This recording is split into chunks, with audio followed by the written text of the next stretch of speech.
बिस्मिल्लाहिर्रहमानिर्रहीम, अस्सलाम वालेकुम दोस्तों। ऑनलाइन न्यूज़ में एक मरतबा फिर से खुशामदीद। आज की इस वीडियो को अगर आप एंड तक देख लेते हो ना, तो फिर ये आप असल पाकिस्तानी हो यार। अगर आप पीएसएल के दीवाने हो या पाकिस्तानी क्रिकेट के दीवाने हो, तो इस वीडियो को मैं आपसे छोटी सी रिक्वेस्ट करता हूँ यार, हाथ जोड़ के कि आप इस वीडियो को एंड तक देख लेना, क्योंकि आज की इस वीडियो में हम बात करने वाले हैं पीएसएल 4 के बारे में कि क्या हो रहा है यार। पीएसएल 4 में इतना क्राउड क्यों नहीं होता, आवाम का रश क्यों नहीं होता। इसी के हवाले से यार इमरान खान ने भी एक नई मतलब कि हुक्म जारी कर दिया है, जिसके बाद आपका दिल खुशी से भाग भाग हो जाएगा इस हुक्म को सुनने के बाद कि क्या लागू होने जा रहा है नेक्स्ट टाइम में पीएसएल 4 या पीएसएल के जितने भी नेक्स्ट मैचेस होने वाले हैं उनमें क्या ऐसी चीज होगी कि क्रिकेट के ग्राउंड खचाखच भरने लगेंगे।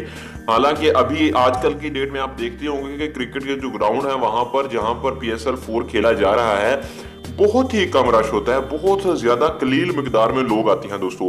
इसकी बहुत सारी वजूहात हैं दोस्तों, यहाँ पर हम बात करेंगे उन वजूहात की और उसके बाद आखिर में एक खुशखबरी की बात करेंगे। तो आप वीडियो को कहीं भी स्किप मत कीजिएगा दोस्तों। आपको पता है कि पीएसएल की जितनी भी टीमें बनती हैं तो उनमें से कुछ इंटरनेशनल खिलाड़ी भी यहाँ पर आते हैं पीएसएल खेलने के लिए। तो पाकिस्तान में इसलिए मैचेस नहीं कराए जाते कि पाकिस्तान में कुछ सिक्योरिटी के इश्यूज हैं या इंटरनेशनल मीडिया का कहना है, हमारा नहीं कहना। हम कहते हैं पाकिस्तान पुरअमन मुल्क है। क्या आप क्या जानते हैं, आप क्या कहते हैं अपने मुल्क के बारे में जरूर से कमेंट बॉक्स में लिखिए। हम यही कहते हैं पाकिस्तान एक पुरअमन मुल्क है, लेकिन इंटरनेशनल मीडिया ये कहता है और बाकाया जो खिलाड़ी खेलने आते हैं वो भी ये कहते हैं दोस्तों। लेकिन आज की वीडियो को एंड तक देखने के बाद आप खुश हो जाएंगे कि इमरान खान ने अपने जो वजीर हैं नईमुल हक से कह दिया है साफ साफ अल्फाज में कि पीएसएल कामयाब हो ना हो इससे कोई फर्क नहीं पड़ता। पीएसएल कामयाब हो ना हो, लेकिन अगले साल जो पीएसएल के तमाम मैचेस हैं वो पाकिस्तान में होंगे।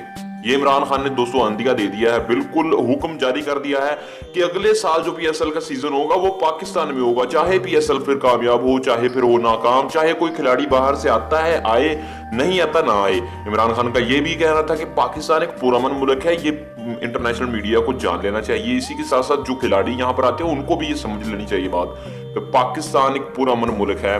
क्रिकेट के लिहाज से भी हर लिहाज से पाकिस्तान एक बहुत पुरअमन मुल्क है, यहाँ पर सिक्योरिटी की कोई इश्यूज नहीं है। तो उनका ये भी कहना था कि नेक्स्ट साल में जब हम यहाँ पर करवाएंगे पीएसएल 4 तो इसकी फुल प्रूफ सिक्योरिटी हम देंगे, तमाम खिलाड़ियों को सिक्योरिटी दी जाएगी और बहुत ही उम्दा अंदाज में, अच्छे अंदाज में यहाँ पर पीएसएल 4 करवाया जाएगा दोस्तों। जिससे आपको पता है कि पाकिस्तान में अगर पीएसएल 4 होता है या पीएसएल के नेक्स्ट पीएसएल 5 होता है तो कितनी आवाम आ सकती है पाकिस्तान में अगर रहते हुए ये पीएसएल के मैचेस होते हैं दोस्तों। ये थी हमारी राय, जो खबर थी आप तक हमने पहुंचा दी। आपको कैसी लगी वीडियो, लाइक करके दोस्तों के साथ शेयर करेगा, कमेंट करके जरूर बताइएगा। चैनल को सब्सक्राइब करके बेल आइकन को प्रेस कर लीजिएगा ताकि जब भी कोई ऐसी नई वीडियो अपलोड हो तो आप उसे सबसे पहले देख सकें दोस्तों। फिलहाल इस वीडियो में इतना ही, मिलते हैं नेक्स्ट वीडियो में। अल्लाह हाफिज।